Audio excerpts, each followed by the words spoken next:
kecuali dengan satu catatan, kalian miskinkan kami dulu. Setelah kalian miskinkan kami, kalian datang menawarkan makanan, kalian datang menawarkan kesehatan, kalian datang menawarkan beasiswa. Dengan terpaksa barulah kami bisa jadi Kristen. Kau diam dulu cuma. Tidak bisa. Kau minta kau dikristenkan kan? Iya, silakan. Ya silakan kau masuk dulu ke ajaran kami.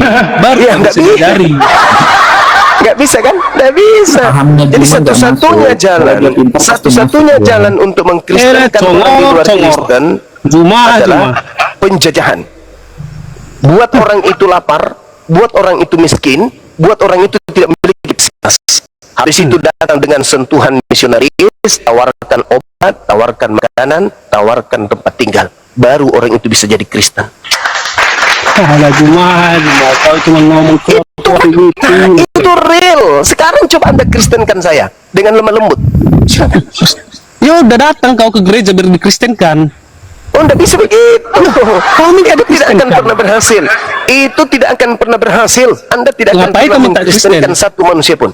Anda pastikan bahwa agamamu, saya ingin membuktikan bahwa agamamu itu disebarkan dengan kekerasan. Coba. Sekarang kita balik. Apakah agamamu itu bisa diajarkan dengan kelemah lembutan? Tidak bisa orang terima. Apanya yang mau dilembutkan di Kristen? Saudara-saudaraku, ya paman penginjil, marilah kita menyembah kepada manusia yang bernama Yesus yang pernah netek kepada ibu. Lihat penonton ini cuma. Lihat penonton ini. Ada orang mau. 1.600 orang. Saudaraku, ada orang mau. Marilah kita menyembah kepada anak Maria yang datang ke bumi. Bakal masuk karena kau nggak percaya itu. Nggak akan masuk. Netek kepada seorang wanita bernama Maria. Nah, sekarang pertanyaan saya, bisa tidak ajaran seperti itu diajarkan kepada orang lain untuk orang lain itu masuk ke Kristen? Tidak bisa. Ngapain kamu ke agama Kristen? Saya tadi mengatakan agamamu itu disebarkan dengan kekerasan, dengan peperangan. Tadi kan udah aku bilang sama kamu.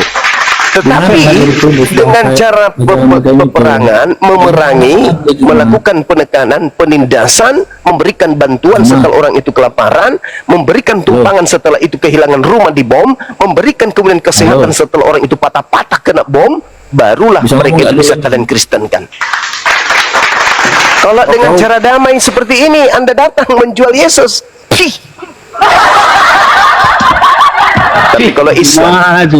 Tapi kalau Islam diajarkan dengan lemah lembut, wahai saudaraku, marilah kita menuju kepada Tuhan yang maha besar, yang maha kuasa, yang tidak beranak dan tidak diperlukan, yang tidak memiliki kelemahan, yang maha suci, yang maha tinggi, yang maha kuasa. Itu baru masuk logika. Pencipta langit dan bumi itu adalah satu. Kalau Kristen datang, pencipta langit dan bumi itu adalah tiga. Siapa yang mau terima? Ya itu ajaran kalian. Nggak ada yang bisa terima itu, nggak ada yang bisa terima. Agama Kristen itu kalau disebarkan dengan kelemah lembutan, nggak ada yang bisa terima. Jadi lelucon Kristen itu. Saudara, ya marilah kita menuju kepada Kristen. Mau ngapain di sana? Menyembah kepada manusia yang pernah mati dikutuk oleh Tuhannya Yahudi. Siapa yang mau? Nggak ada yang mau. Nggak ada yang mau. Tapi kalau Islam, marilah kita menyembah kepada Tuhan yang datang kepada melalui para nabi yang mengajarkan kemudian Taurat kepada Nabi Musa, mengajarkan Injil kepada Nabi Isa, yang mengajarkan manusia untuk hidup berdamai, untuk hidup tentram dengan menjaga hubungan kepada Allah. Tak ada perintah memerangi di Al-Quran. Saya kena dengar sama tolong tunjukkan ajaran di Islam untuk memerangi itu di mana tertulis dalilnya, di mana dalilnya tertulis memerangi dalam Islam dan tunjukkan dalilnya. 2531 Jemaah. Itu berbicara asbabul wurud. Itu asbabul wurudnya adalah masa ketika peperangan terjadi, ketika orang-orang Yahudi dan ketika orang-orang Nasrani kemudian melanggar perjanjian kesepakatan damai. Jangan kau ngaco di sini. Jangan kau ngaco. Kalau kita bahas Quran Bu, kita bahas dulu apamu dulu, ajaran Mayo kita bahas. Silakan udah tunjukkan. Silakan. Yang lain diam. Ini kan Yang lain diam, silakan. Yang lain diam, yang lain diam. Keroyokan. Silakan, silakan. Buka Tirmidzi 2531. Bang Andi, saya mau asar dulu Bang Andi. Iya. Kenapa Silakan. ini kalian main Silakan. keroyokan? Kenapa? Satu-satu. Namanya penjajah Bang Handi, maklumi aja. Main keroyokan lu. Kalian suka buka Tirmidzi Silakan, 2531. Silakan. Kenapa kau nyuruh-nyuruh buka? Kau yang buka. Silakan. Bacakan Silakan ya tunjukkan. hadismu ya.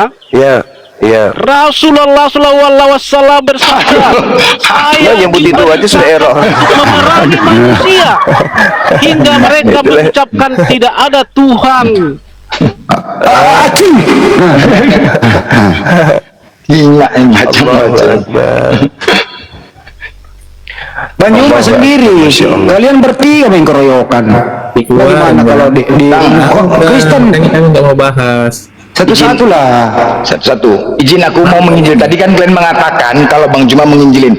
Izin ya, aku mau menginjil kalian sebentar ya. Nah, Yesus mengatakan, Yohanes 12:49, Bapa Allah yang mengutus aku. Matius 15:24, aku diutus hanya pada umat Israel. Yohanes 17:3, Yesus yang telah engkau utus. Matius 10:40, dia Allah yang mengutus aku. Matius 23:10, hanya satu pemimpinmu yaitu Mesias.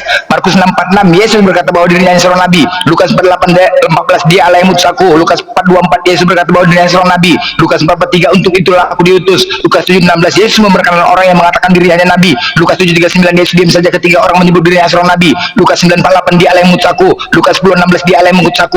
Yohanes 4:34, dia Allah yang mengutus aku. Yohanes 4:4, Yesus bersaksi bahwa dirinya hanya seorang nabi. Ini baru muridnya. Apa kalian itu? Hoi, kalian. Kalian yang mau diinjil ini sekarang karena kalian nggak paham, maka yang mau dibenarkan kalian. Hoi, suruh pendeta kalian kemari, jangan kalian bodoh-bodoh kali. Bising kali kalian, congor kalian. Mau lagi kalian ayatnya? Sekarang di mana semua katakan Tuhan? Mau lagi ayatnya? Yohanes 4:19, Yesus membenarkan wanita yang menyebutnya dirinya seorang nabi. Yohanes 6:38, dia Allah yang mengutus aku. Yohanes 6:39, dia Allah yang mengutus aku. Yohanes 6:57, Bapa Allah yang mengutus aku. Yohanes 7:16, dia Allah yang mengutus aku. Yohanes 7:33, dia Allah yang mengutus aku. Yohanes 8:29, dia Allah yang mengutus aku. Yohanes 8:18, Bapa Allah yang mengutus aku. Yohanes 9:4, dia Allah yang mengutus aku. Yohanes 11:42, engkau lah Allah yang mengutus aku. Mana sekarang Yesus mengatakan Tuhan? Ya anak SD ngapal kali-kali. Bising kali kalian. Dia Sekarang kalau kalian nggak paham kita harus diluruskan. Sekarang teman-teman orang Batak dulu yang ngomong. Silakan diluruskan perkataan Yesus mengatakan Yesus utusan Tuhan. Silakan orang Batak dulu, silakan. Bising kali orangnya. Bentar ya. Ya. Ini blender ini kayak menghafal kali-kali. Ya langsung aja langsung aja. Nggak usah langsung ke orangnya. Jujur aja kalau saya tidak paham, bukan tidak paham ya, nggak hafal gitu. Oke, nggak hafal, diam, standby. Frans bisa membantah Yesus adalah utusan Tuhan? Silakan. Nggak bisa juga. Kalau Selesai. membantah saya nggak bisa. Hah? Kenapa? Kalau membantah saya nggak bisa. Nggak bisa, standby. Bang Yunga bisa menjelaskan Yesus utusan Tuhan apa Tuhan? Cek. Ya, silakan. Suara saya kedengaran nggak? Kedengeran. Kedudukan Yesus tertinggi adalah Rasul utusan Tuhan. Jadi ketika dia datang ke tengah-tengah Bani Israel, Yesusnya mengajarkan mereka untuk menyembah kepada hakikat pencipta yang diperkenalkan dia sebagai utusan Tuhan kepada Bani Israel. Hidup kekal yang Yesus berikan, kunci keselamatan yang Yesus berikan kepada Bani Israel, yaitu mengenal dua. Yang pertama, mengenal hakikat pencipta sebagai satu-satunya Tuhan. Yang kedua, mengenal Yesus sebagai utusan Tuhan. Jadi, la ilaha illa huwa wa Yesus Rasulullah. Yohanes 17 nomor 3. Hidup kekal adalah mengenal Bapa satu-satunya Tuhan dan mengenal Yesus sebagai utusan Tuhan. Di luar dari konsep itu, neraka. Nah, Kristen ini siapa? Muncul belakangan setelah konsep ini diajarkan oleh Yesus. Yesus mengatakan kepada murid-muridnya di dalam Yohanes 18 nomor 7, segala firman yang engkau berikan telah aku berikan kepada mereka, telah kusampaikan, dan mereka telah menerimanya. Apa yang terjadi setelah murid-muridnya menerima segala ajaran dari Yesus? Apa yang murid-muridnya kemudian praktekkan? Apa yang kemudian murid-muridnya imani terhadap Yesus? Yesus ini Tuhan atau utusan Tuhan? Kata Yesus, segala firman yang kuberikan telah kuberikan kepada mereka, dan setelah mereka menerimanya, mereka semuanya percaya bahwa engkaulah yang telah mengutus aku. Jadi murid-murid Yesus percaya setelah menerima segala firman bahwa Yesus itu gurunya adalah utusan Tuhan, bukan Tuhan itu sendiri. Makanya Yesus mengatakan, aku dan muridku menyembah kepada Tuhan yang benar. Kalian menyembah kepada Tuhan yang tidak kalian kenal. Kami menyembah kepada Tuhan yang kami kenal. Yohanes 2 itu ya. Yohanes 2 nomor 22. Seperti itu, saudara. Jadi Yesusnya ini dikenal sebagai utusan Tuhan. Barang siapa yang ingin selamat, kuncinya satu. Apa itu? Mengenal Yesus anak Maria sebagai rasul utusan Tuhan bagi Bani Israel. Titik. Mantap. Taruh orang Batak. Nah, sekarang Banyuma udah menjelaskan pakai Bible Yesus utusan Tuhan Bani Israel. Orang Batak sekarang pakai data di Bible menjelaskan pada kami Yesus Tuhan. Silakan. Enggak ada itu. Coba tahu dia nemu data baru Banyuma. Silakan. Iya, data dari Paulus pasti. Dari Yesus nggak ada. Bahwasanya Yesus Tuhan itu ada di Tritunggal. Aku bilang kan. Kan udah aku bilang mereka ini ketawa dulu, nggak ada yang cukup ketawa. anti Yesus mereka ini, anti Yesus. Bukan, itulah kalian. Tritunggal itu 3 pribadi. Allah Bapa, Allah dan Roh Kudus. Masolan generasi. Masuk yang baru, alam ajang, weh. Biarin. Kalau orang Batak izin bang. Banyak kali lawanku di sini. Bro, hormatilah dirimu. Diskusi aja pakai data. Di mana tertulis Yesus Tuhan? Silakan. Dengar dulu ya. Cuma tadi panjang lebar sampai berapa menit ku dengar kan kok kalian aku selalu ngambil. Iya, silakan. Kayak kepanasan semua kalian ini. Jadi kalian harus tahu bahwasanya itu Tritunggal itu ada. Arti Yesus itu adalah Tuhan itu ada di maksud dari Tritunggal. Tritunggal itu ya, Tertulis di mana itu bang? Pribadi. Tertulis di mana? Dengar dulu. Nanti Kami minta data bang. Tertulis di mana? Bentar, nanti dikasih ayatnya, tenang dulu. Kasih dulu baru nerangin. Jangan nerangin dulu baru nggak ngasih. Dengar dulu. Anda jangan kayak jual obat, janjiin penonton ada ular, giliran obatnya laku, ular jangan hilang. Nah itu. Bentar, ini. Ya silakan. Ye.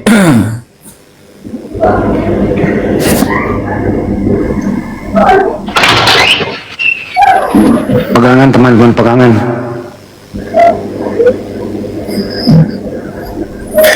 Di Yohanes berapa ya? Yohanes berapa ya? Jangan potong-potong dulu. 13. Yohanes 8 ayat 58. Ini ya. Mati. Oh. Sebelum Abraham ada aku sudah. Yohanes 8 ayat 58. Aku berkata kepadamu sesungguhnya sebelum Abraham jadi aku telah ada. Itulah Tuhan ya, menunjukkan esensi Yesus sebelum penciptaan. Itulah dari sifat ilahi. Sudah itu satu. Terus di Yohanes 10:30 aku dan Bapa adalah satu. Pertanyaan ini menunjukkan kesatuan Yesus dengan Allah Bapa dalam sifat ilahi. Makanya nanti tadi aku bilang ada di pengertian di Tritunggal. Tritunggal itu berarti 3 sifat di dalam satu. Nah, cukup 2 apa yang kurang? Ya udah. Nanti ya cukup. Mau lagi? Ya silakan kalau mau masih ada simpenan silakan keluarin semua.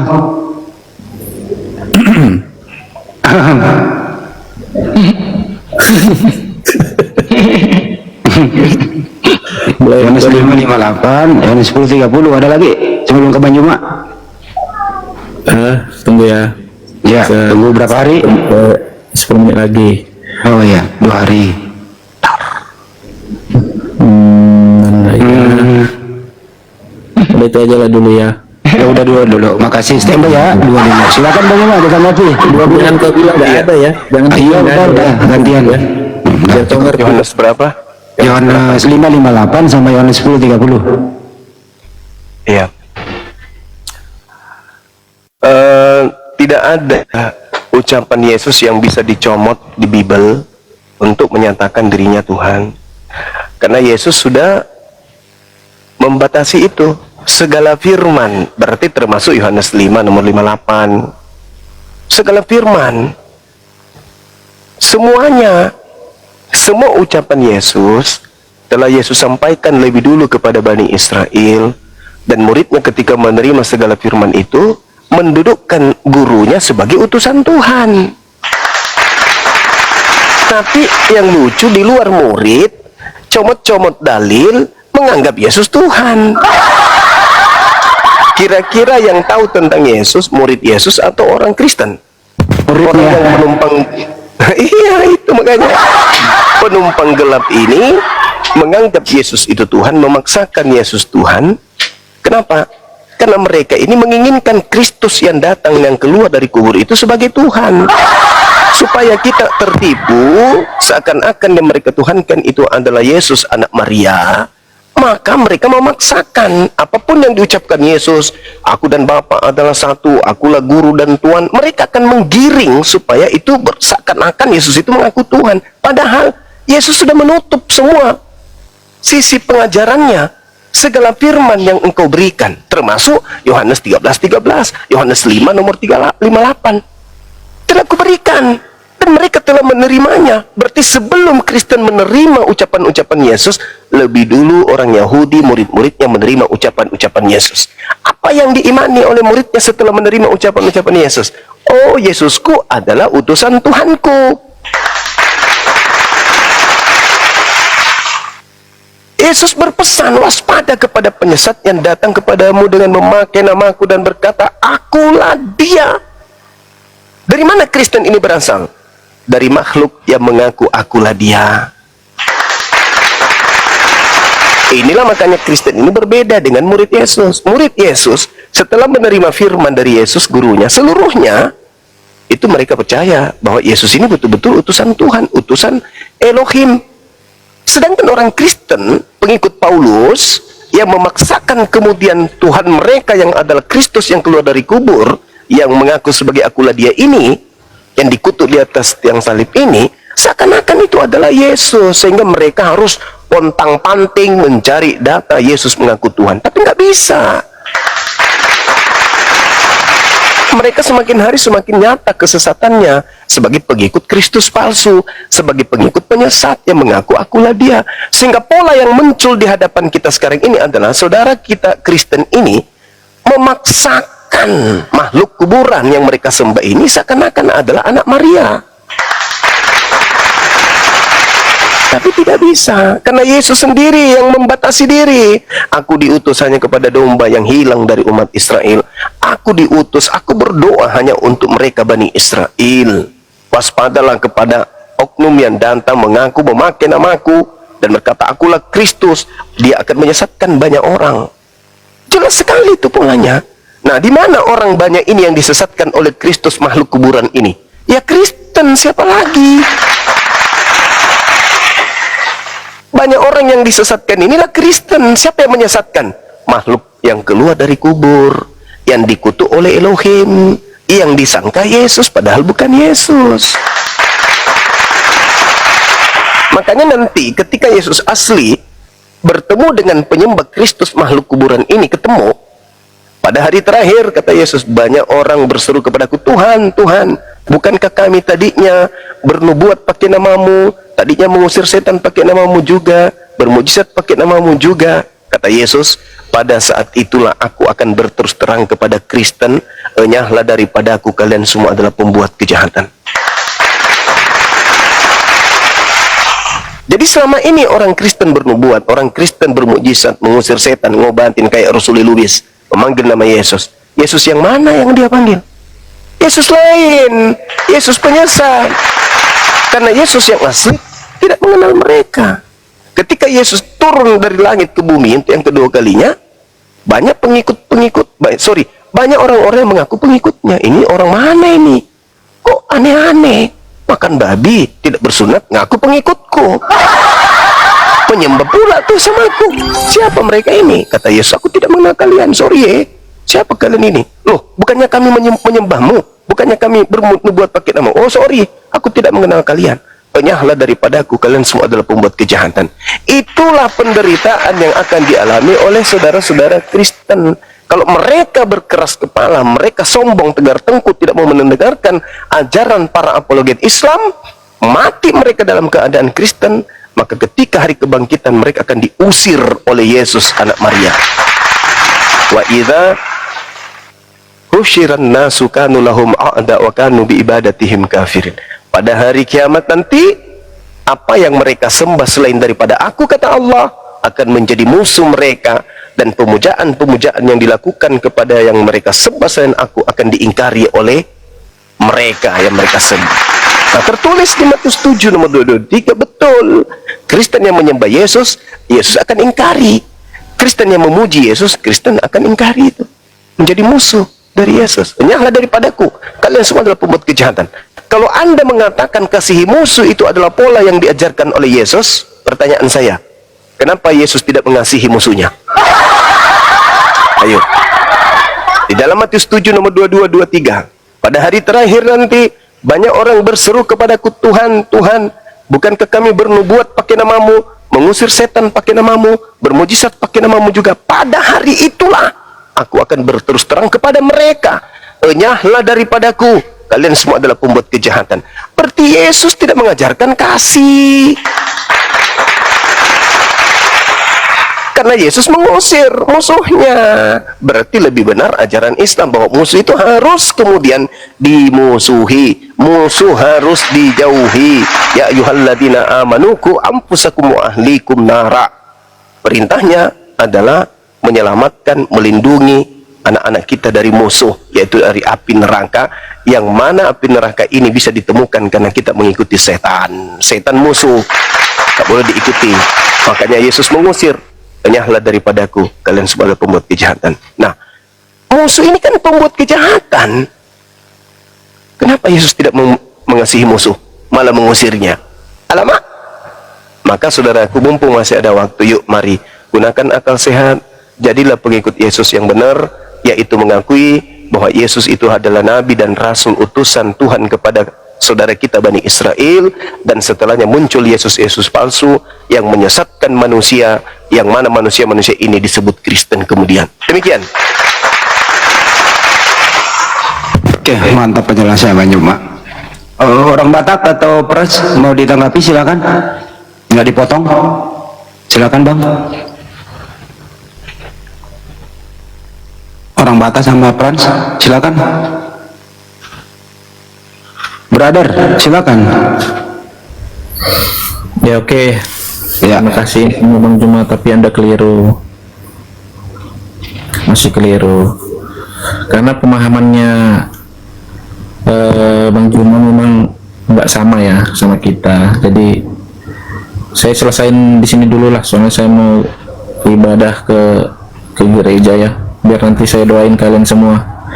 Mantewinya mau makin mantra-mantra leso. Jadi saya mundur dulu. Oke, jangan saling menghujat kita ya. Siapa yang ngajarkan gua ke gereja itu? Ah, ini sibuk lagi nih blender ini. Enggak, mau ngapain? Siapa yang ngajarkan itu? Ke gereja. Siapa yang nyuruh? Kita pada hari ke-6 kita telah lelah bekerja, di hari ke-7 kita itu Tuhan menentukan itu hari Sabat. Sudah kau baca itu, tapi kau bilang kau jago, udah kau pahami, makanya jangan setengah-setengah. Rumah ibadah Matius 65, janganlah kau berdiri sambil berdoa di dalam rumah ibadah, kau dikatakan orang munafik. Kami duduk kan.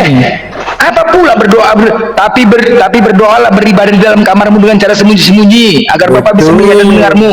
Jadi kita punya tempat ibadah di kamar, bukan kayak kalian di jalan-jalan, kita bersembunyi.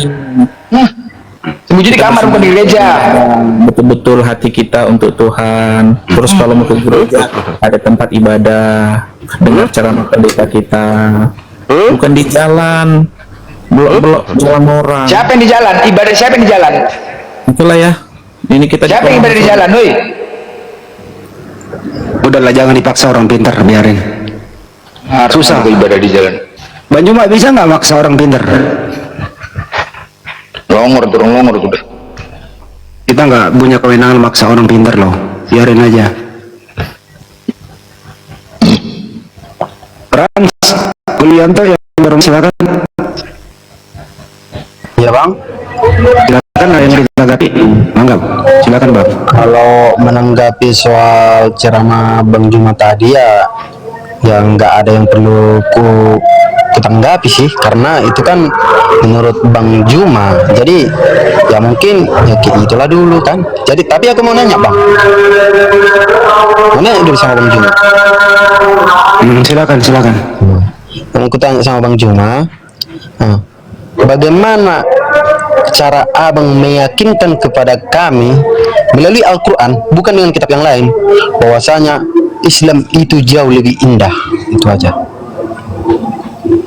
Oke. Ya. Bismillahirrahmanirrahim. Allah Subhanahu wa taala menjelaskan dalam Al-Qur'anul Karim, "Qad aflahal mu'minun." Beruntunglah orang-orang yang mukmin. Alladzina hum fi salatihim khashi'un, yaitu orang yang khusyuk di dalam beribadah. Orang yang kemudian tenang di dalam beribadah, orang yang ikhlas di dalam beribadah. Walladzina hum 'anil lagwi mu'ridun, dan orang yang menjauhkan diri dari perbuatan dan perkataan yang sia-sia. Walladzina hum lizzakati fa'ilun, dan orang yang menunaikan untuk membantu fakir miskin. Walladzina hum li furujihim habizun, dan orang yang memelihara syahwat nafsunya, memelihara kemaluannya, kelaminnya.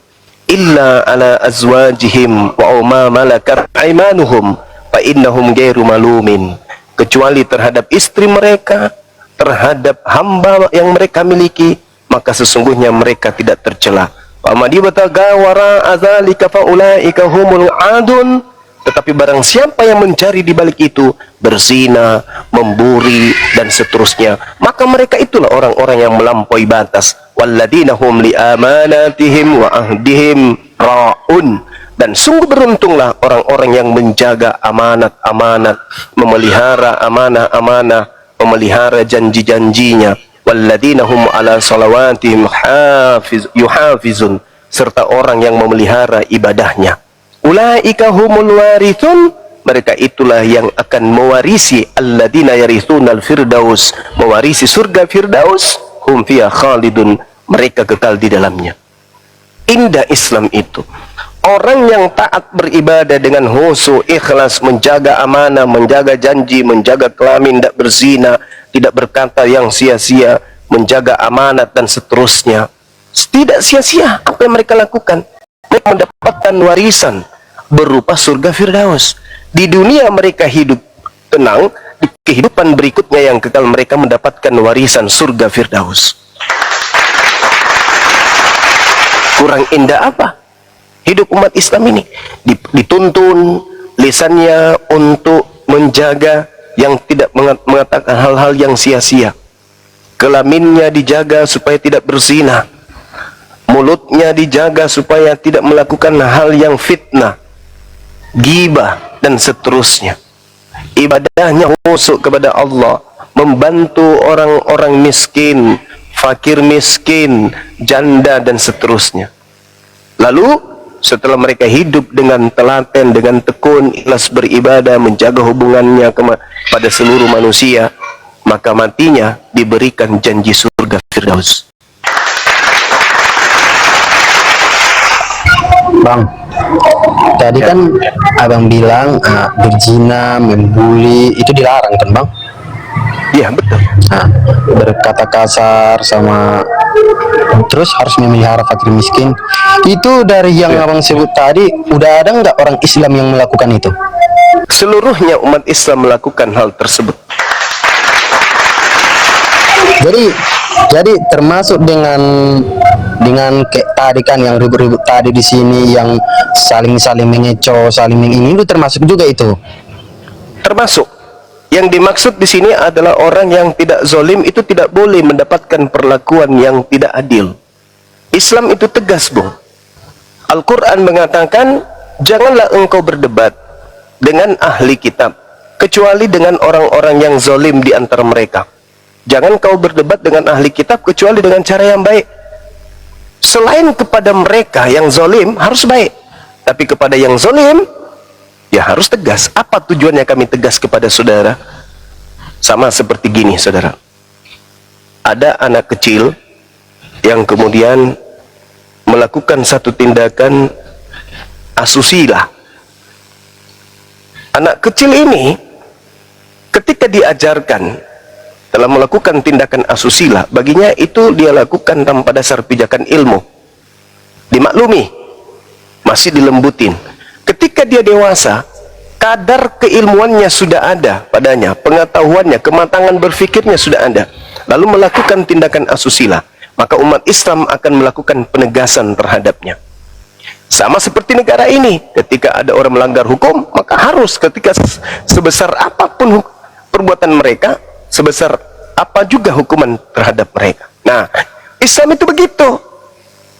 Jadi dia Islam itu fleksibel. Kalau dia melakukan tindakan yang merusak akidah, yang merusak kemudian kehidupan keberagamaan, maka orang itu harus ditegasin, harus dikerasin, demi untuk meluruskan orang tersebut untuk tidak mengulangi perbuatannya. Bukan seketika itu menghukum, lalu menggerek dan seterusnya, enggak. Tetapi yang dilakukan umat Islam adalah untuk membuat orang tersebut menjadi lebih benar dan lebih baik. Begitu, saudara. Jadi kalau ada orang melakukan kemaksiatan, lantas Anda mengatakan, jangan Anda lakukan itu nggak bagus, itu cara yang bagus. Lalu kemudian mereka tidak mendengarkan itu, masih juga melakukan, maka Anda harus naikkan volumenya. Jangan kau lakukan itu tidak bagus. Dia semakin rajin melakukan itu, karena itu membahayakan orang lain. Maka seibarat kanker yang ada di dalam tubuh, sebelum dia menjangkiti tubuh lainnya, maka harus dioperasi, harus dipangkas.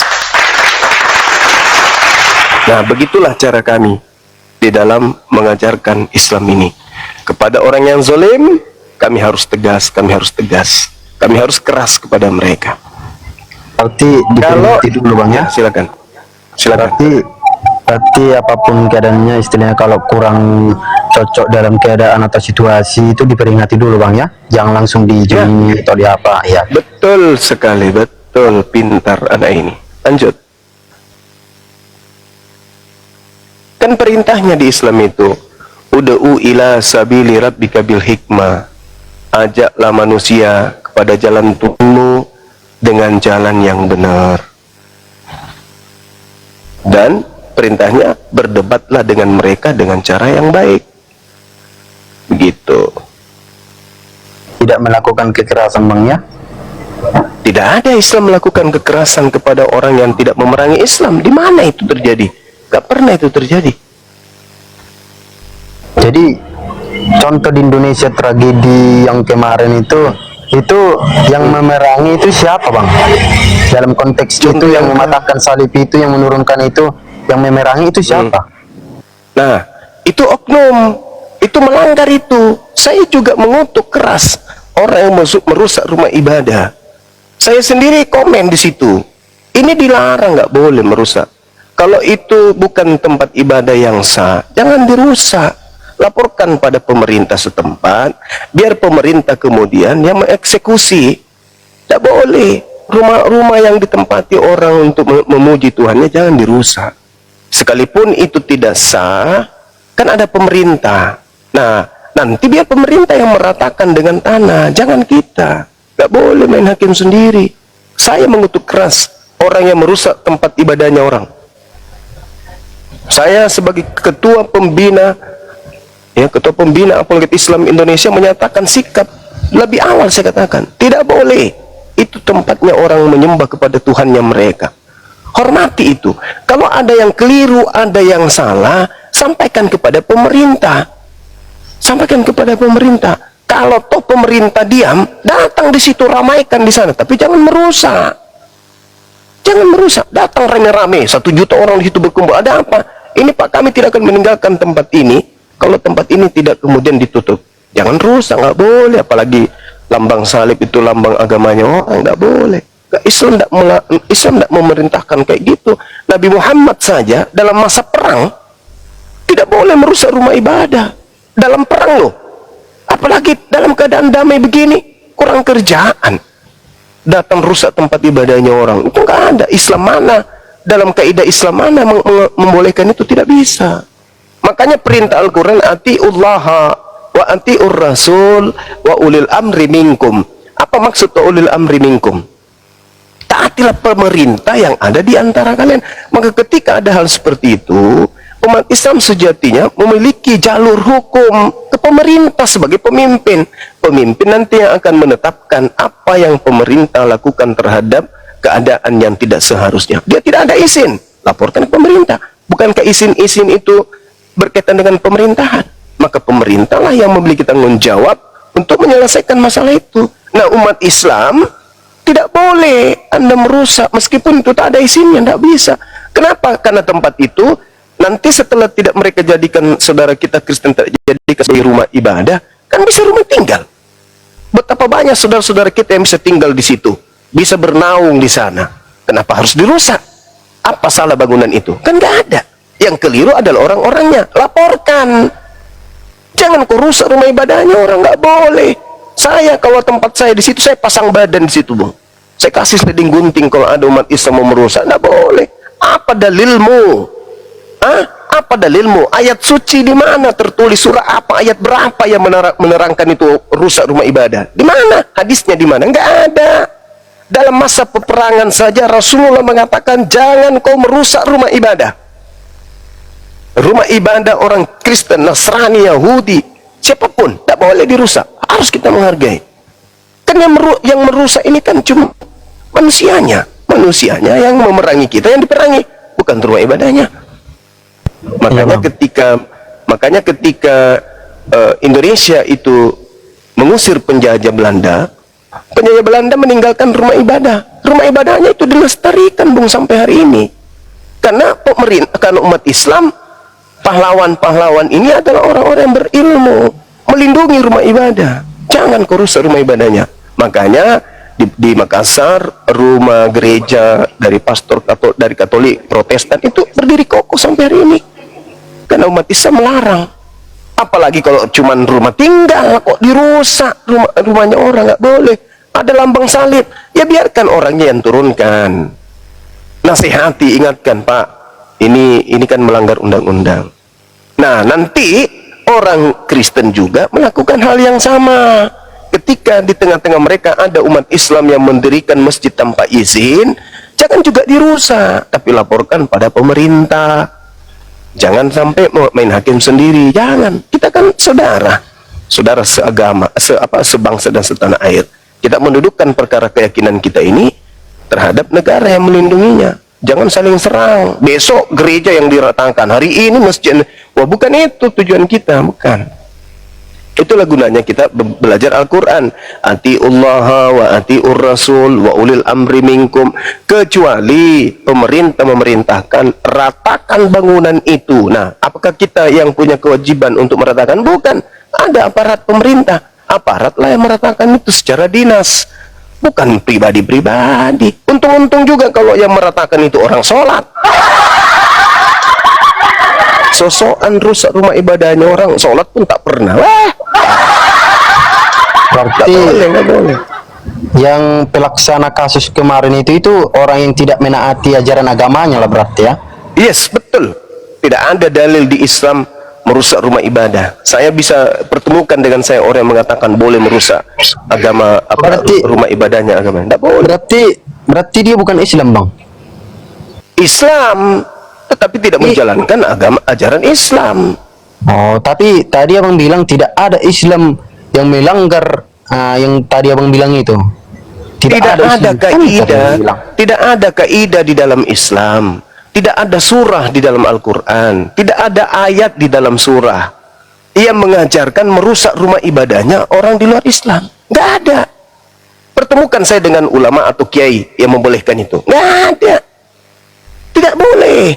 Nabiku Nabi Muhammad perang beberapa kali, tetapi dia tidak pernah menyentuh rumah ibadah. Dia melindungi rumah ibadah, dia melindungi anak-anak, dia melindungi orang tua, dia melindungi tokoh-tokoh agama. Itu nabiku itu. Kalau beliau memimpin peperangan, ada tempat ibadah, di situ ada tokoh, sebagai misalnya ada rabi Yahudi di situ, tidak boleh dibunuh. Kenapa? Karena biar bagaimanapun rabi-rabinya ini, imam-imamnya ini, pendeta-pendetanya ini akan mengajarkan umatnya untuk berlaku baik. Jangan dibunuh orang yang menjadi guru. Mereka itu adalah guru-guru, pendeta guru, rabi guru, mengajarkan umatnya untuk berlaku baik. Jangan kau bunuh itu, karena itu adalah orang yang mengajarkan kebaikan di tengah-tengah umatnya. Tidak boleh. Yang diperangi itu yang cukup memerangi. Itu kaidah dalam Islam. Makanya waktu terjadi di Poso, kita beberapa kemudian, saya tidak pernah merusak rumah ibadah, nggak pernah. Dan saya tidak pernah senyap kalau saya bergerak. Dulu ya, nggak pernah senyap kalau saya bergerak. Boleh tanya Ustaz Jim itu.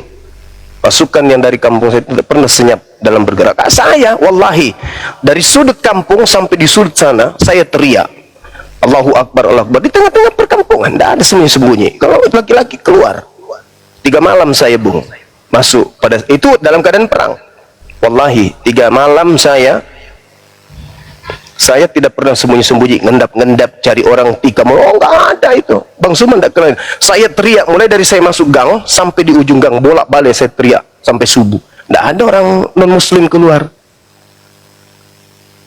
Gitu. Tapi kalau siang hari baru beraktivitas rame di kampung itu. Malam hari nggak ada. Kita masuk malam hari 2-3 malam saya masuk. Alhamdulillah tidak ada musuh. Artinya ngapain kita rusak rumah ibadah? Apa salahnya rumah ibadah itu? Tidak ada salahnya. Jadi saya menentang keras kalau ada oknum yang mengatasnamakan Islam datang merusak rumah ibadahnya orang, itu melanggar Islam itu. Jadi gini bang, dari beberapa kejadian di Indonesia, itu banyak itu kejadian, sering terjadi. Daerah Aceh sering. Jadi maksudku gini bang, makanya aku tanya tadi itu, alangkah baiknya orang-orang umat abang yang seperti itu dulu abang tatar, bilang sama orang itu biar berjalan, biar sama-sama, biar toleransinya kuat, biar tidak merusak. Baru setelah sudah selesai itu dilaksanakan, barulah abang rekrut, abang bilanglah soal kebenaran tentang Alkitab bagi orang-orang Kristen. Bila memang kebenaran yang abang ucapkan itu memang betul adanya. Ya, jadi begini saudara. Meskipun Islam itu kan sudah punya kaidah. Tidak ada tawar-menawar dalam hukum Islam. Artinya adalah kewajiban person to person dalam Islam itu untuk memahami Islam itu. Bukan berarti saya bertugas untuk memperbaiki tatanan-tatanan yang ada di kalangan umat Islam itu sendiri. Itu ada bagian-bagiannya. Ada ulama, ada dai, ada mubalik, ada para ustadz. Itu tatanan mereka. Mereka adalah yang menjaga gejolak di tengah-tengah umat. Sementara Bang Suma dengan tim adalah yang berada paling depan, barisan betis paling depan yang menjaga kemudian sebagai penjaga muara orang Islam supaya jangan murtad. Begitu, supaya orang di luar Kristen tidak memurtadkan. Kami adalah penghalang di depan, paling depan, sedangkan ulama, ustadz ini adalah yang menerapkan akidah Islam, tauhid, ajaran, dan seterusnya kepada umat. Maka ini PR umat, PR tokoh-tokoh agama untuk kemudian membenahi kembali pola yang ada. Tidak boleh serampangan merusak rumah ibadahnya orang, nggak boleh, dilarang. Nah, kalau kami ini karena sudah terlanjur kemudian ada misionaris, terlanjur kemudian Bible ke Islam-Islaman, maka sama halnya kami harus hadir di situ. Kalau Anda mengatakan hal ini harus saya lakukan Bang Suma, benahi dulu internal kalian. Oke, Tapi dengan catatan, tutup lembaga Bible Indonesia dan sekolah teologi. Tutup, hentikan semua misionaris. Hapus semua istilah-istilah Islam di dalam Bible. Maka kami tidak akan menghadap kepada Anda, kami akan menghadap kepada umat. Tapi faktanya kan tidak, saudara. Faktanya tidak. Semua lini kalian masuki, berpura-pura menggunakan kata Alkitab. Kalian lebih familiar mengucapkan kata Alkitab daripada Biblos, daripada Biblika. Kalian lebih familiar menggunakan kata Allah daripada kata Theos. Coba, kalian lebih familiar mengatakan Rasul daripada Apostolos. Bagaimana ceritanya kami harus diam? Tidak bisa. Kalian terlanjur menggaungkan peperangan, kami telat aja bangun untuk menyambut kemudian tawaran kalian untuk berperang dalam perang logika. Nah, itu saudara, karena kalian ini kan mengundang kita untuk perang logika. Maka kami hadir meskipun telat. Tapi minimal tujuan kami berdiri adalah untuk memberikan edukasi kepada saudara-saudara dan juga saudara muslim. Begitu saudaraku. Ya, mantap. Jadi tugas itu sudah diambil alih oleh para ustadz, para ulama, para dai, para guru-guru kami di pondok pesantren. Udah ada bagian itu. Kami ini bagiannya ada menghalau gerakan kristenisasi. Ini yang lebih bahaya ini, yang kristenisasi ini lebih bahaya. Karena kristenisasi ini justru bisa membuat kita terpecah belah dengan terang-terangan, dengan besar-besaran. Karena kalian terlalu berani masuk menggunakan kopiah, menggunakan baju koko, mengaku-ngaku murtadin, mu'allab, bahkan mengaku ustadz, mengaku anak kiai, mengaku anak ulama, mengaku lulusan pesantren, lulusan Mesir, Kairo, lulusan Arab Saudi, lulusan Madinah. Masuk kemudian berpura-pura jadi Islam, padahal ingin merusak Islam dari dalam. Itu andaikan Islam Kristen ini jujur seperti Hindu, seperti Buddha, seperti Yahudi, ya tidak ada masalah. Tetapi karena Kristen ini, di mana dia pergi, di situ mereka mewarnai diri mereka kayak bunglon. Orang Kristen masuk di Bali, mewarnai diri mereka seperti agama Hindu, menggunakan Sang Hyang Widi lah, Sang Dewa Dewasa dan seterusnya. Masuk di Indonesia, mayoritas Islam menggunakan istilah-istilah Al-Quran. Ini yang tidak benar, harusnya dibenahi supaya tidak ada lagi diskusi seperti ini. Begitu saudara. Mantap. Saya ibadah dulu, silakan Bang Andi. Iya. Saya asar dulu sebentar, silakan. Ya, saya tambahin dikit juga ya bro Frans. Banyak ada gereja yang dibakar, ada juga gereja yang dirusak. Itu fakta ada. Tapi tidak semua pelakunya adalah beragama Islam. Pelakunya Kristen sendiri, tapi di framing pelakunya Islam. Inilah itu yang pertama ya. Dengerin dulu. Ya, Anda udah baca beritanya toh. Yang kedua, Anda tadi minta tatarlah mereka yang berbuat anarkis itu. Ya, itu ada urusannya masing-masing. Banyuma udah terangkan. Kami minta juga kepada Kristen-Kristen ini tatar juga itu panitia-panitia pembangunan gereja. Ya, sebelum dia gali pondasi gitu ya, lengkapi dulu persyaratannya, SKB 3 menteri itu. Lengkapi dulu izinnya, nah baru menggali pondasi. Ini nggak ada izinnya, digali pondasinya dulu. Belakangan urusan mengenai izinnya. Ini yang persoalan juga.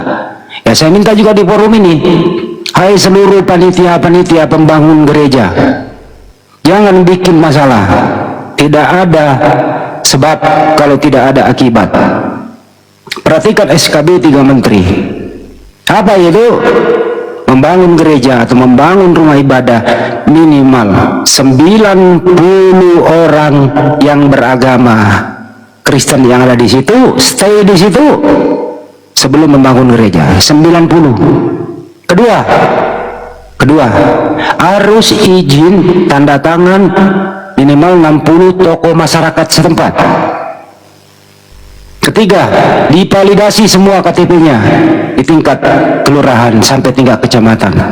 Terakhir, FKUB, Forum Komunikasi Umat Beragama. Kemudian IMB-nya, izinnya baru dibawa ke tingkat kabupaten kota. Ini kalau tidak dilakukan, tidak bisa. Tapi panitia pembangunan gereja ini belum diselesaikan langsung dikasih. Kemudian setelah ditegur edukasi tidak diindahkan, ya adalah sebagian saudara saya yang melampaui batas. Kemudian panitia pembangunan gereja mengumumkan ke publik, kami dipersekusi, kami minoritas, kami tidak bisa membangun, mentang-mentang kita hukum tajam ke bawah. Kenapa ini panitia pembangunan gereja tidak mau jujur pakai congornya bahwa IMB-nya belum ada, izinnya belum ada? Kenapa ini dibolak-balik faktanya begitu? Begitu juga kami membangun masjid di daerah minoritas Muslim di sana, harus memenuhi itu. Di Papua kami ingin membangun masjid, tidak boleh, kami nggak teriak kok. Di NTT kami bangun masjid, nggak boleh, kami nggak teriak kok. Biasa aja itu, karena nggak boleh ya nggak boleh, karena tidak sesuai prosedur yang ada gitu. Nah itu Bapak Rokya melalui forum ini sampaikan juga, tatar itu congor-congor itu panitia pembangunan gereja yang tidak memenuhi syarat membangun. Anda bisa lakukan, silakan. Anda harus bicara di sini, seperti mana kami berstatement bahwa siapapun yang merusak rumah ibadah di dalam ajaran Islam Bajima udah terangkan, itu tidak diperbolehkan. Tapi ingat, ada sebab akibat. Bang Parok, silakan berstatement. Saya tunggu.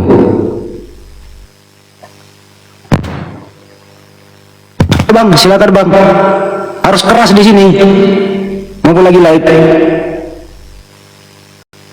Biar panitia-panitia pembangun gereja itu paham itu loh maksudnya. Silakan Bang. Ayo Bang. Lah kok diam sih?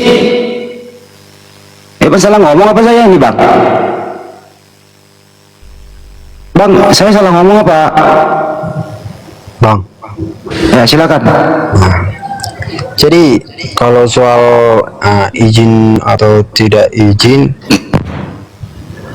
harusnya kan kalau dari ajaran yang kayak Abang Juma terangkan tadi, harusnya kan nggak langsung kekerasan, kan bisa toh kalau memang niat Muslim ini mau membantu atau meluruskan, harusnya kan dibantu, dibantu dia kayak mana solusinya, dibantu biar nggak merusak. Ayo ke sana, dibantu untuk mendapatkan izin itu, dibantu, jangan dulu dirusak. Itu maksudnya Bang. Jadi gini Bang, kalau mungkin kalau menurutku dah, mungkin orang-orang Kristen agak susah terima dengan. Bro, tanggapi dulu ini, boleh nggak membangun rumah ibadah tanpa izin? Boleh atau tidak? Masa kita harus berdua sama Tuhan harus pakai izin? Jadi tidak perlu izin. Gini aja Bang, ini kan Saya tanya lagi. Parok, kau harus pinter di sini. Boleh nggak membangun rumah ibadah tanpa izin? Izin bangunan, kalau izin bangunan ya mungkin kalau di negara kita Indonesia ini nggak boleh. Nggak boleh. Oke. Kalau ada pembangunan rumah ibadah gereja misalnya tidak ada izinnya, itu dibiarkan atau ditegur?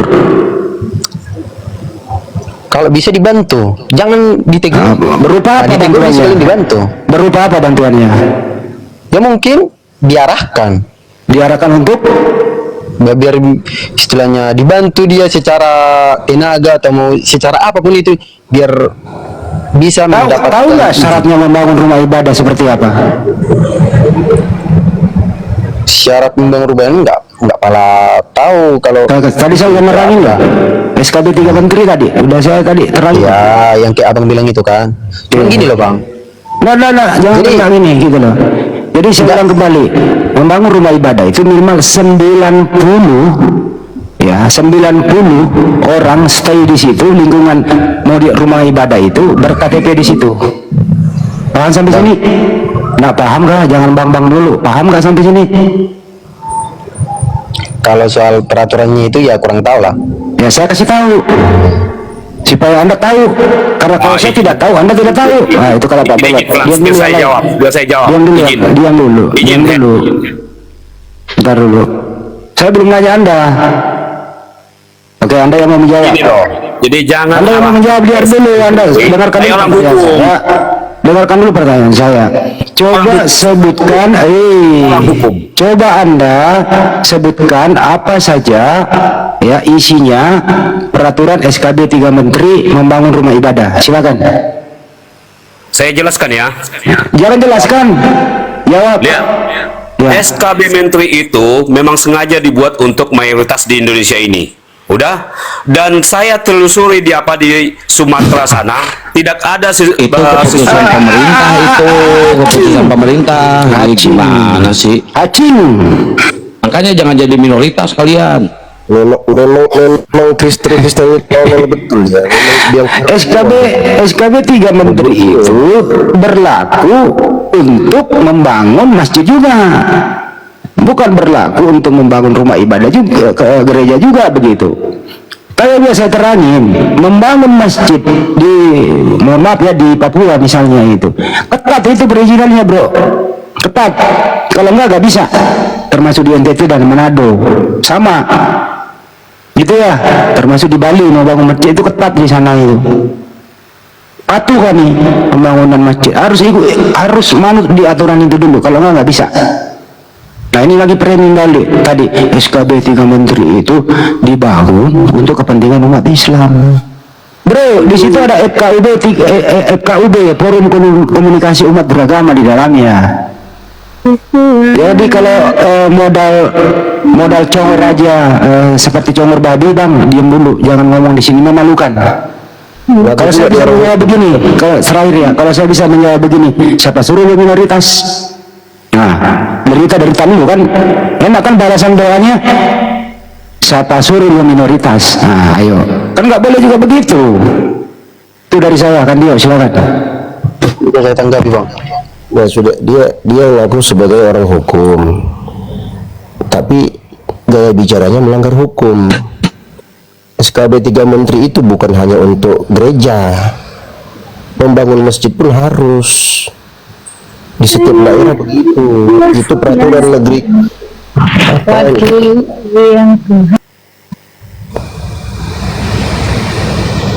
Jadi kalau kalian mau ikut aturan, aman.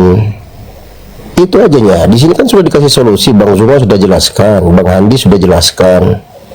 Itu jelas. Tapi memang kalian ini ya, oknum-oknum Kristen kepala batu, memang biang kerok, memang jelas-jelas salah, itu salah, masih aja diputar-putarnya. Giliran umat Islam bereaksi, disalahkannya umat Islam. Kalian tuh nggak mau ikut aturan, susah.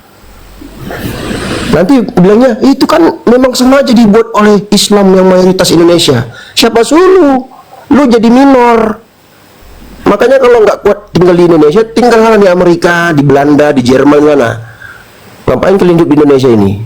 Nggak mau ikut aturan. Bodoh kali kalian jadi Kristen. Indonesia ini memang punya Sama gua, kalau lu ngomong sama gua, mau apa lu? Mau apa? Maksud saya gini, kalau mau bicara intelektual dikit berdasarkan hukum yang berlaku di Republik ini. SKB 3 Menteri aja dulu dijelaskan. Chris, kamu mau menjelaskan SKB 3 Menteri, silakan. Iya, SKB 3 Menteri apa masalahnya? Kita sudah penuhi itu orang Kristen, tetapi aja kalian takut ada gereja. Di mana itu? Di mana itu dipenuhi tapi tidak boleh? Coba sebutkan satu. Di mana? Yang beredar di Depok ini banyak. Di mana Depok? Di mana? Buka datanya. Depok mana, bos? Depok mana, bos? Daerah mana, bos, Depoknya? Ada itu di TikTok itu. Di TikTok apa di Depok? Di TikTok.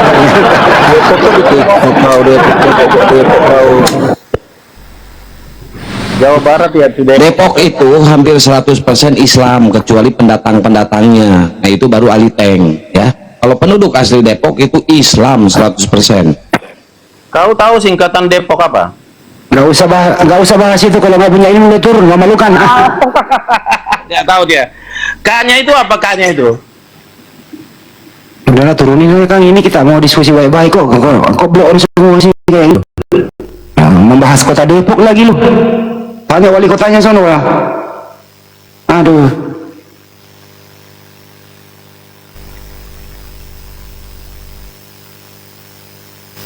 ada aja.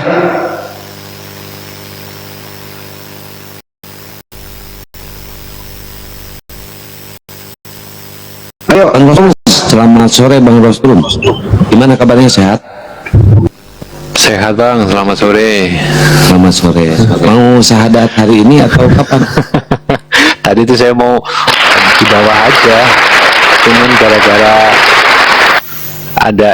ada framing itu saya Ya, agak enggak ini juga. udah biasa Makasih. mereka merasa tersakiti Bang. Padahal mereka sendiri yang menyalahi aturan. Emang benar sih, peraturan itu sama mereka itu dibuat untuk dilanggar. Itu aja Bang. Setuju sih, apalagi yang kasus terbaru itu jelas itu Ya. kalau rumah doa untuk rumah ibadat atau rumah retreat itu memang harus ada izinnya Bang. Betul. Jangankan gereja Bang, masjid juga ada izinnya. Kita bangun Itu kalau madrasah aja, bangun madrasah untuk sekolah anak-anak kecil harus ada, wajib harus ada izinnya. Cuman ya itu memang kalau ke perdebatan lintas iman antara kekristenan dengan Islam itu rata-rata nanti Kristen itu ujung-ujungnya selalu membuat framing atau propaganda gitu. Padahal di Jawa Barat sana itu berapa ratus gereja resmi besar itu termasuk gereja sel. Ya kan, kita menjalankan gereja sel. Iya. Tahu Jadi saya. banyak. Sebenarnya teman-teman Muslim itu nggak sebegitunya gitu. Nggak arogan seperti itu gitu. Bang Handi, kenapa Bang Handi? enggak, sorry, batuk, merokok. Jadi otomatis pasti teman-teman Kristen udah ke pojok, udah kepepet, udah nggak bisa berkata-kata lagi tentang konsep keimanannya, selalu begitu propaganda. Ya, Bang, gini aja Bang, logikanya gini. Kalau misalkan ajaran Islam diajarkan untuk seperti itu, bayangin Bang, 87%, kalian 6% dibagi beberapa denom. Kira-kira menurut Abang ada nggak gereja di Indonesia kalau Islam mengajarkan seperti itu? Ya nggak ada yang berdiri Bang. Kita tarik radius 3 km aja banyak gereja itu. Ya, Apalagi Pulau Jawa. Islam nggak seperti itu kan. Nah gini, yang disalahkan oleh mereka itu ini Bang, ketika mereka mau ngebangun gereja, di situ nggak ada jemaatnya. Jemaatnya di situ paling 2 atau 3 kepala keluarga. Semuanya di lingkungan itu Muslim semua. Si jemaatnya itu kebanyakan pendatang dari luar kota, kayak yang di Sukabumi kemarin. Nah, SKB 2 Menteri menganjurkan harus 90 kakak kepala keluarga. Kalau misalkan nggak ada jemaatnya di situ, ya siapa yang mau beribadah? Setuju. Tapi itu termasuk untuk teman-teman Muslim kok. Tadi Bang Handi sudah sebut betul itu. Di Papua sana sulit di beberapa kabupaten atau ini Tolikara sama Manokwari Bang, nggak bisa.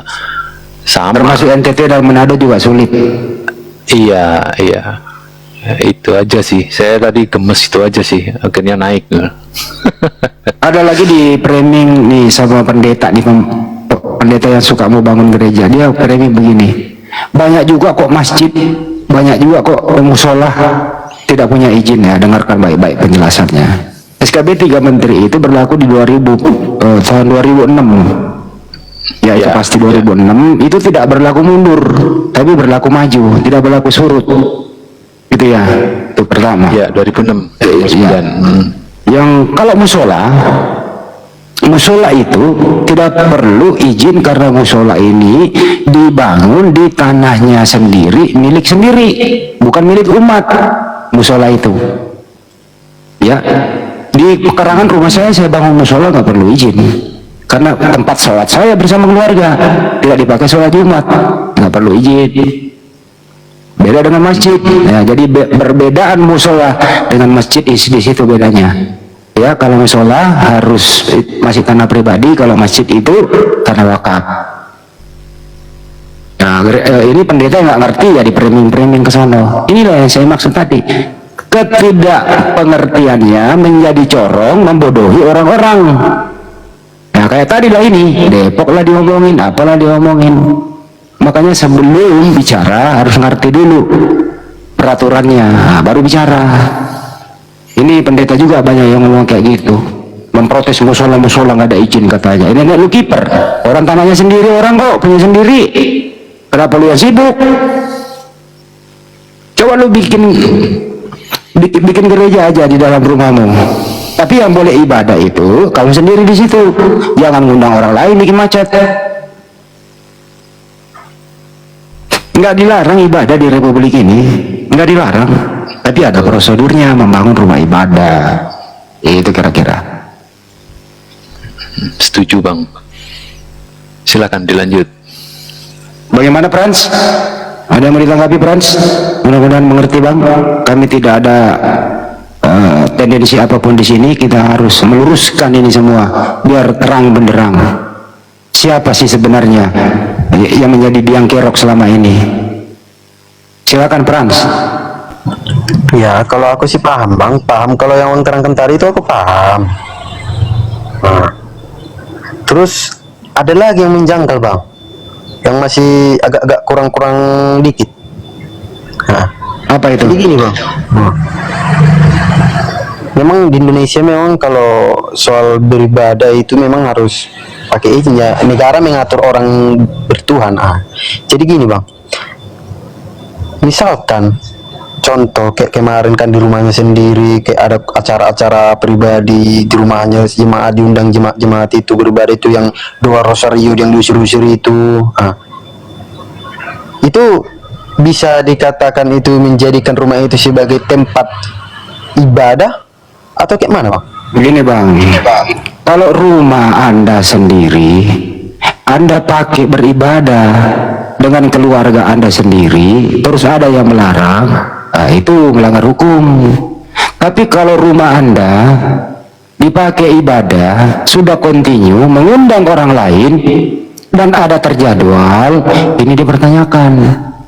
Kenapa rumah dijadikan tempat rame-rame beribadah, bahkan bukan penduduk dari situ? Nah itu, mengerti sampai sini kira-kira? Bang Parok, ngerti nggak nih bahasa Indonesianya nih? Ngerti, paham. Ya, oke kalau ngerti. Jadi tidak ada orang yang melarang ibadah di rumah Anda sendiri, nggak ada, nggak boleh, itu melanggar hak asasi. Tapi kalau rumah Anda udah dipakai kontinu, apalagi rumah Anda berada di lingkungan umat Islam, itu pasti ditegur dulu. Ini rumah ibadah apa rumah pribadi? Kok banyak tamu kontinu datang gitu loh. Tidak langsung diseruduk bro, pasti ada komunikasi, ada RT RW kok. Coba di framing, kami langsung digeruduk, kami nggak boleh ibadah. Ini kan framingnya ini yang membuat banyak orang yang salah tangkap menjadi bodoh, menjadi emosi, padahal dia nggak tahu apa yang sebenarnya terjadi. Paham sampai sini bro? Lanjut Bang, lanjut. Oke, makasih kalau udah paham. Sekali lagi ya, ibadah aja bro di rumah lu. Kalau kau beribadah di rumah kamu bersama keluargamu, ya, kalau ada yang melarang hubungi kami akan membela Anda. Tapi kalau rumah Anda tiap malam datang orang dari luar, dari mana arahnya, nah itu kan juga, apalagi sampai pagi gitu ya Pak RT, ya menegur lah, ini kok banyak tamu kontinu apa gitu. Yang pertama ketertiban lingkungan, ya, tetangga terganggu, parkir di mana-mana, tetangga yang muslim mau keluar mobilnya mampet semua di situ, itu di situ masalahnya sebenarnya. Tapi kalau Anda sendiri mau jungkir balik ke dalam rumah, bodo amat. Paham sampai sini ya Frans? Paham ya Frans?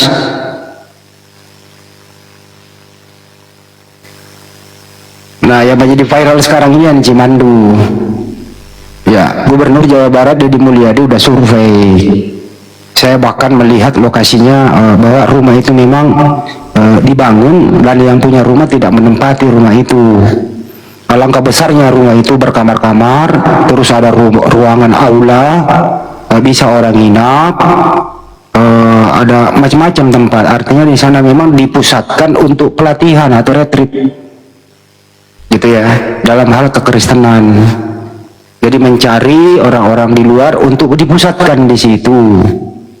Nah, ini sedang dipelajari. Boleh nggak rumah ini izin rumah loh, ini rumah tinggal dijadikan seperti pesantren kan begitu. Nah, dan saya sayangkan juga saudara-saudara saya muslim di sana yang bertindak gegabah akhirnya jadi tersangka. Tersangkanya itu tersangka perusakan, nggak boleh juga merusak rumah orang. Harus diserahkan kepada penegakan hukum yang berlaku. Jadi saya udah survei, lihat rumah itu gede banget, berlantai begitu, ada kamar-kamar.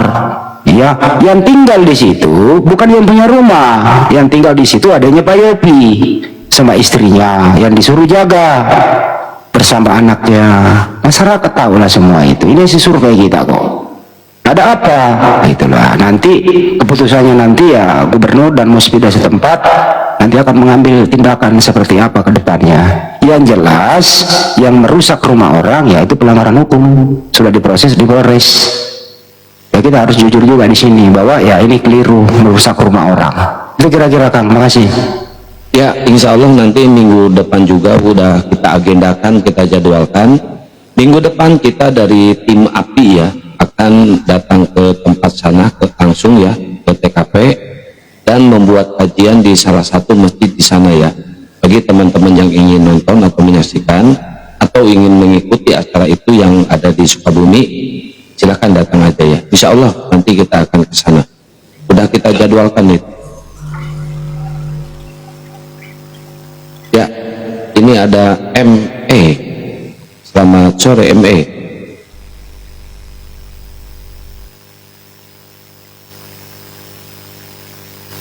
ME. Selamat sore Bang. Sore Bang. Muslim apa Kristen Bang? Kristen Bang. Kristen, baik. Kita bikin tema seperti ini nih. Ajaran mana yang menyesatkan, Islam atau Kristen? Ya, masalah gereja tadi udah selesai, udah beres. Silakan Abang kalau mau bernarasi atau mau menyanggah tema ini, silakan. Kristen itu tidak menyesatkan loh, gitu. Nah ini datanya bla bla bla bla bla bla gitu. Silakan Bang. Bang, aku tadi cuma menjawab ada tadi komen dari Bang, minum dulu Bang, biar nggak gemetaran Bang. Minum Biarin Kang, dengerin dulu dia. Udah ya, minum nggak dia. apa-apa, minum dulu biar nggak gemetaran, biar enak kedengarannya. ya aku menjawab dari Bang Handi ini tadi Bang. Ya. Yang kalau ibadah di rumah kan? Jadi gini Bang. Itu nurut minum. Ibadah kalau Kristen itu Bang, ada itu tiap minggu ada ibadah di rumah Bang. Jadi kalau Abang bilang tadi tidak bisa itu ya kita umat Kristen tidak bisa terima itu Bang. Yang mana dulu yang mau ditanggapi Bang ini? Tadi kan Abang bilang kalau nak beribadah di gereja, di rumah kan. Nah kalau Anda sendiri, keluarga sendiri boleh. Terus kalau kita Kristen itu tiap minggu ada itu ibadah mingguan namanya Bang. Jadi ini tiap rumah berganti-gantian gitu loh Bang. ya silakan Jadi, saja Bang. Itu ada yang datang dari agak jauh-jauh dari rumah kita gitu. Kenapa nggak di gereja aja Bang? Kenapa dipusatkan di rumah? Kalau kecuali lingkungan situ tetangga ya aman lah. Tapi kenapa harus mengundang orang dari jauh gitu? Kalau mestinya begitu udah skala umum, kenapa nggak di gereja aja Bang? Bang, kalau di gereja itu kan, misalnya di Jakarta contoh kan, ada gereja itu rame kan sekali seminggu kan. Tetapi ada itu Bang, gereja itu dibagi dia tiap lingkungan 1, lingkungan 2, lingkungan 3. Jadi ada ibadah mingguannya di rumah-rumah. Jadi skala kecil dia Bang. Bang, izin Bang, kalau rumah Anda berada di komplek mayoritas Islam, terus Anda kontinu ibadah seperti itu, mengundang orang lain, ya kalau RT-nya menegur ketertiban umum, parkirnya di mana kan begitu kan terganggu juga Bang. Ya kan gitu. Kenapa kalau Anda mengundang orang lain boleh lah mungkin sekali-kali is okay, izin keramaian nggak apa-apa. Kalau udah continue, ya udah orang menganggap ini ada apa, kok mengganggu lingkungan. Kecuali Anda komplek Anda itu mayoritas Kristen, no problem. Nah, yang saya maksud di sini, Anda di komplek mayoritas Islam, itu maksudnya Bang. Gini Bang, makanya kan ini biar sama-sama paham kita Bang kan. Jadi ya, gereja itu dibagi itu lingkungan, misalnya entah 20 kakak Bang. Jadi tiap minggu bergiliran itu 20 rumah ini tiap minggu bergiliran dia. Rumah Anda itu berada di lingkungan mayoritas Islam atau mayoritas Kristen Bang, rumah Anda? Ya terserah Bang, namanya rumah Bang. Dijawab dulu Bang, dijawab, jangan terserah jawabannya. Supaya kita kotakkan, kerucutkan di sini. Rumah Anda itu berada di mayoritas Islam atau di mayoritas Kristen? Kalau saya mayoritas Islam. Di lingkungan dekat samping rumah saya juga ya. Kira-kira kalau Anda mengundang orang lain continue di rumah Anda itu, kira-kira mengganggu ketertiban nggak Bang? Misalnya parkir, keramaian dan seterusnya, mengganggu nggak tetangga Bang kira-kira? Gini Bang, tidak ada ini mengganggu apa enggak kira-kira? Tidak ada mengganggu. Gimana mengganggunya? Yakin Bang tidak mengganggu? Tidak ada mengganggu.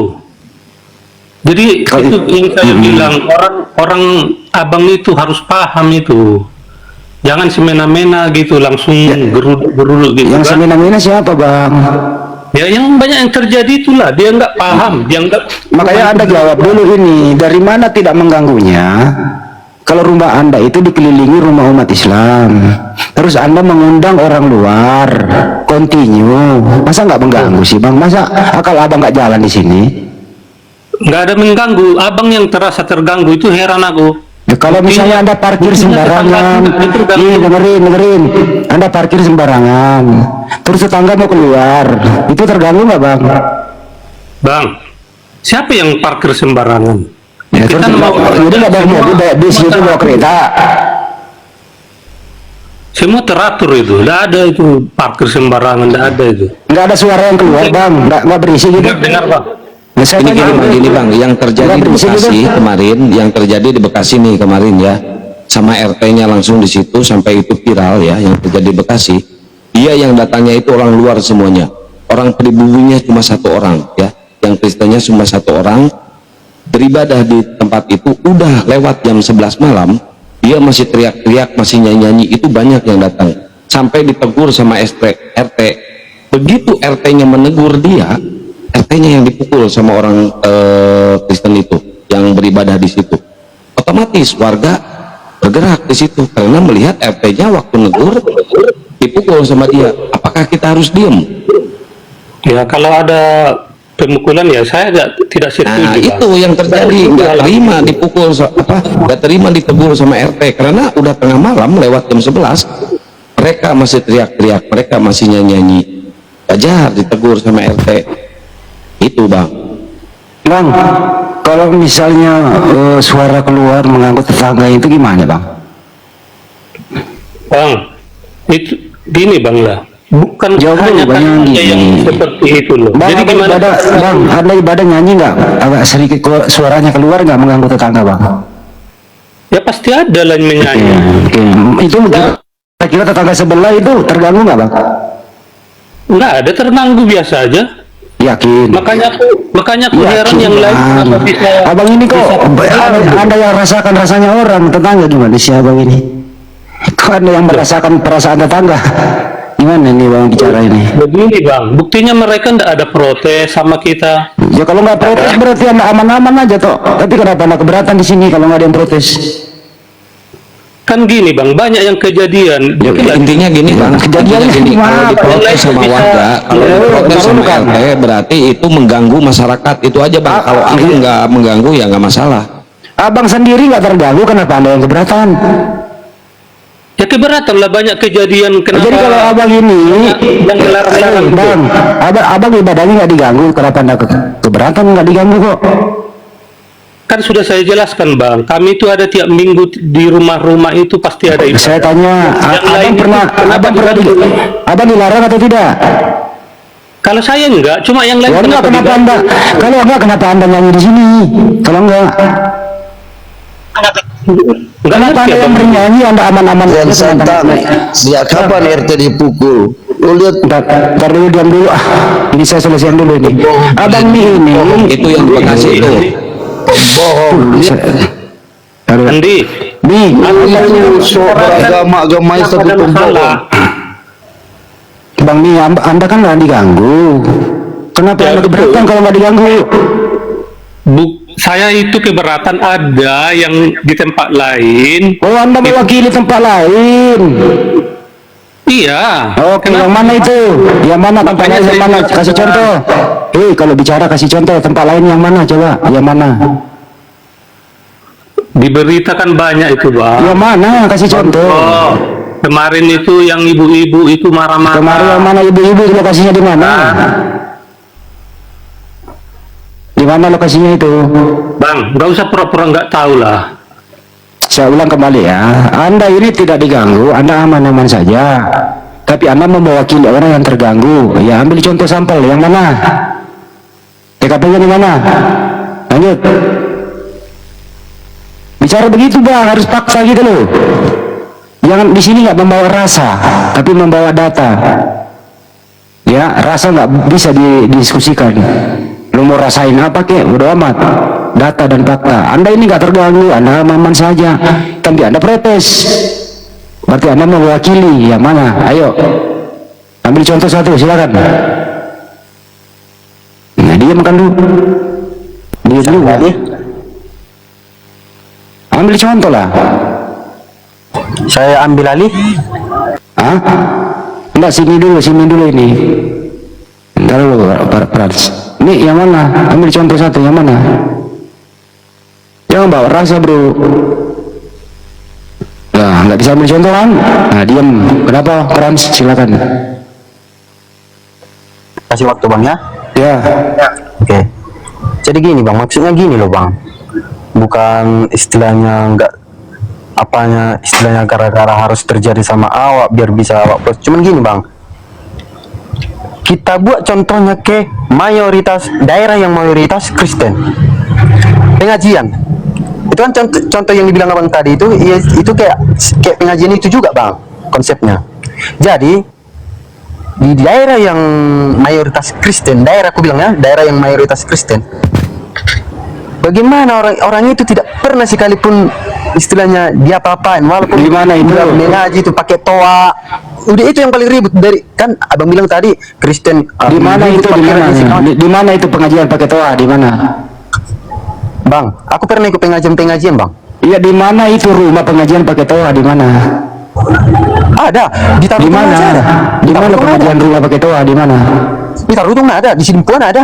Ya, itu mayoritas Kristen apa Muslim? Di Sidimpuan mayoritas Muslim, di Tarutung mayoritas Kristen. Ya, di Tarutung ada nggak? Ada.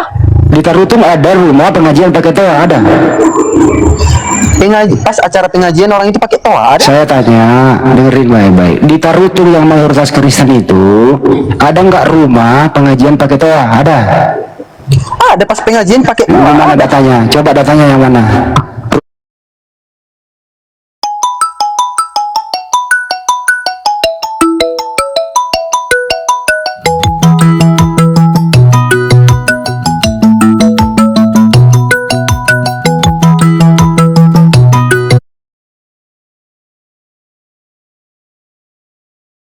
Yang punya rumah nggak harus awak kenal lah itu bang. Siapa namanya? Rumahnya di mana gitu loh? Kok rumahnya di sosmed? Nggak. Intinya rumahnya di Tarutung loh. Iya, di mana? Siapa? Di mana alamatnya gitu loh? Siapa yang punya rumah itu? Nggak boleh ngarang-ngarang. Kalau bicara begitu harus data bro. Bang, gini bang. Karena aku Masa rumahnya di sosmed? Gimana sih? Lu yang ngarang-ngarang lah, Prans. Dalam Nggak aja ada, lu. kan aku bilang bang, gini bang. Makanya kasih Mana waktu ada lah. rumah pakai toa? Makanya Kagak kasih ada waktu itu lah. rumah pakai toa, nggak ada. Kau ngarang kau. Nggak ada. Oh. Kagak ada rumah pakai toa. Oh berarti Nggak ada. yang Kecuali masjid musola iya pakai toa. Rumah nggak boleh. di sini pun Mengganggu pernah tetangga. ikuti di sini pun pernah ikuti pengajian. Oh berarti orang itu bukan Muslim. Di mana itu? Saya tanya dulu, di mana itu rumah pakai toa? Ya di Sidimpuan ada.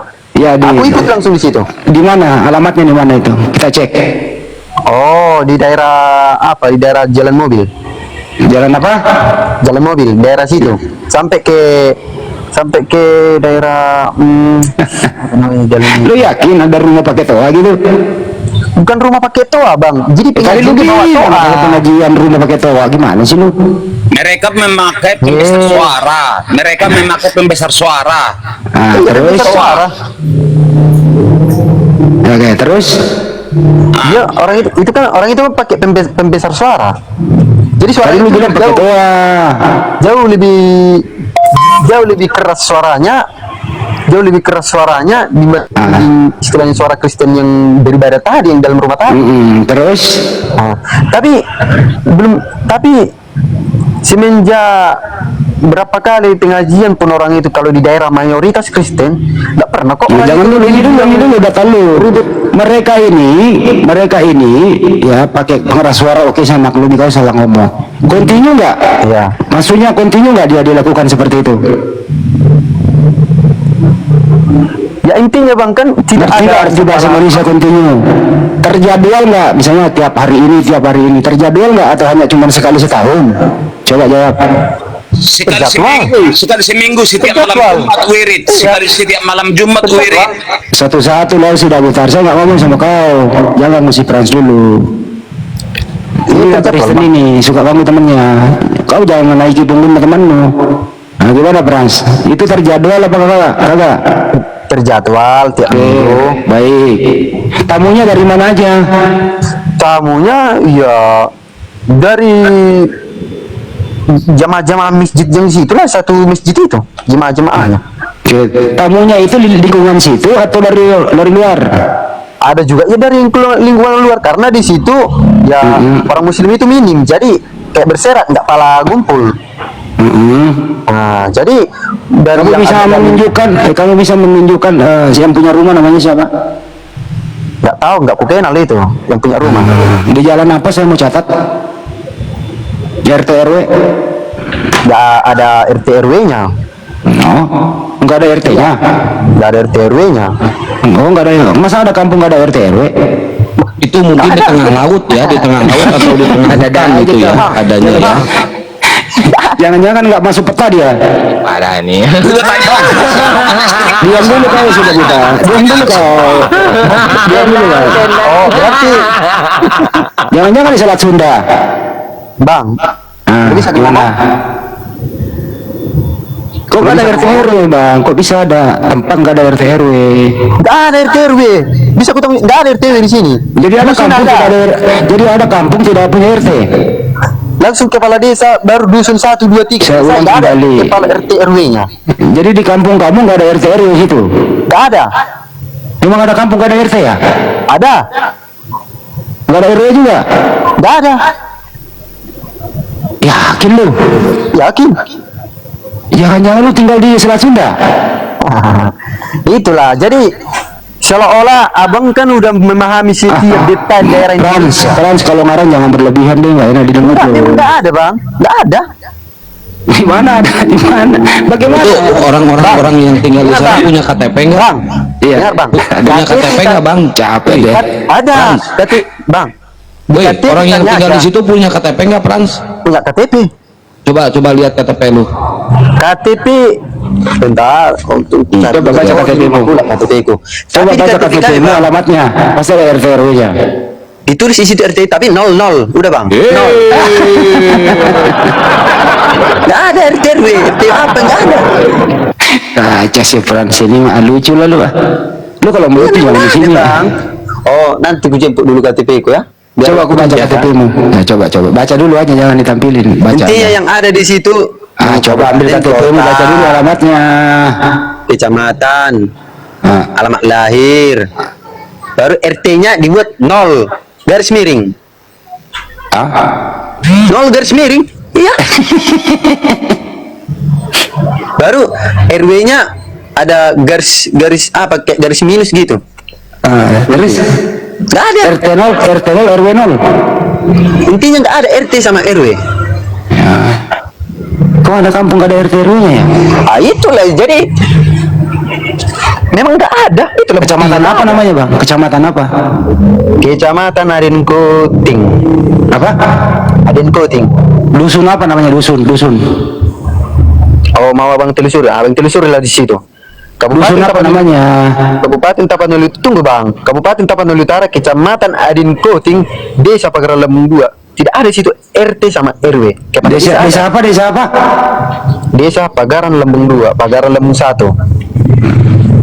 Nggak ada RT RW ya? Tuh nggak ada desa, nggak ada RT RW-nya ya? Iya, abang telusuri. Oke. Nggak apa-apa sih bang. Baru tahu loh saya kalau ada RT 0 RW 0 gitu ya. Ya udah, makanya jangan langsung abang ponis tadi seolah-olah seakan-akan aku itu kayak mini atau membual atau apa. Memang nggak ada. Dusunnya apa namanya bang? Dusun nggak ada. Dusun ada namanya. Apa nama dusunnya bang? Ada satu yang dusunnya yang namanya Sidari. Nah, ada itu dusunnya namanya Huta Tonga-Tonga. Tapi kalau yang abang bilang tadi RT sama RW nggak ada. Kalau ada orang mau mengurus surat-surat minta dulu keterangan RT, gimana ya bang jadinya? Kantor kepala desa, surat izin dari kepala desa. Nggak ada RT gitu ya bang ya? Nggak ada. Iya. Tumben ya, kok bisa ya ada kampung ada RT-nya ya? Abang telusuri, nggak percaya abang telusuri, jangan langsung memponis saya. Daripada gue benjol, mending gue percaya lu aja deh. Bukan, abang telusuri dulu. Iya udah, gue percaya lu aja, udah nggak apa-apa. Soalnya tadi intonasi abang ke aku kayak seolah-olah aku ngarang sama apa, seolah-olah abang Ya itu apa yang pinter, enggak apa-apa. bukan Iya. yang pintar, cuman seolah-olah abang tunjukkan di situ, abang itu seolah-olah udah detail semua setiap daerah, setiap titik abang kuasai. Enggak bang, cuma Jadi abang itu jangan marah bang. apa ya? Gimana aku bilang? Bukan marah bang. Cuman aku kan menerangkan biar ya kok ada kampung nggak ada RT-nya gitu. Bukan cara abang tadi bukan seperti itu. Cara abang tadi Jadi di KTP-mu itu tidak ada RT ya bang ya? Di KTP-mu tidak ada RT? Enggak ada. Telusuri, silakan ditelusuri. Jadi kalau ada orang berkirim surat, ada paket mau datang ke rumahmu, salah alamat dong, nggak ada RT. Kan ada kepala desa, ada desa. Oh, kepala desa yang dilibatkan. Jadi kalau ada paket dikirim dulu ke kepala desa. Kalau ada paket dikirim kepala desa yang antar ke rumahmu gitu ya. Bang, gini aja. Abang telusuri sekarang juga. Itu aja yang ku minta. Abang telusuri, abang cari sekarang juga. Ada tindak. Kalau ada ya salahkan, permalukan aku di sini kalau memang ada. Tapi kalau nggak ada, saya nggak mau mempermalukan abang. Buat apa saya mempermalukan? Tadi cara abang itu kayak mempermalukan tadi. Enggak lah, nggak boleh mempermalukan orang. Kalau orang itu sudah malu, bang jangan dipermalukan lagi itu. Bang, itulah salah satu sifat muslim ini yang kurang terima aku. Aku kan sebenarnya jiwaku toleransi. Emang saya salah apa sih bang? Emang saya salah apa? Gini bang, abang ada salah. Ya udah, abang ada salah. Salah abang. Di sana bang, di tempat kamu itu harga beras berapa sekilonya? Itu nggak tahu aku bang, nggak tahu aku. Loh, kamu nggak pernah beli beras? Di tempat kami nggak tahu aku sekarang harganya berapa, karena nggak menetap itu kalau harga. Ya sekarang tempat kamu ini gitu loh. Nggak kurus juga itu, nggak kurusi juga itu, nggak, bukan urusanku. Kalau ini bensin berapa seliter di sana bensin? Beberapa di Medan begitu segitu juga di sini kalau SPBU. Di kampung kamu, masuk gua di kampung kamu. Ya sama, ketengan berapa ketengan di luar di sekitar Medan biasanya dibuat segitu juga. Oh. Kalau ada duit 100.000 bang, belanja 30.000 balik berapa itu? Oh itu udah lari pembicaraan abang ini. Enggak, biar nyambung aja kita bang, udah mau maghrib ini, biar kita bersahabat lah. Nggak nyambung itu bang, udah lari gitu. Bukan gini bang, aku yang mau minta sama abang, sesekali abang atur dulu intonasi abang, cara abang ngomong. Bisa omongan abang keras, tapi coba dulu sesekali omongan abang keras, kasar, agak lebih kasar.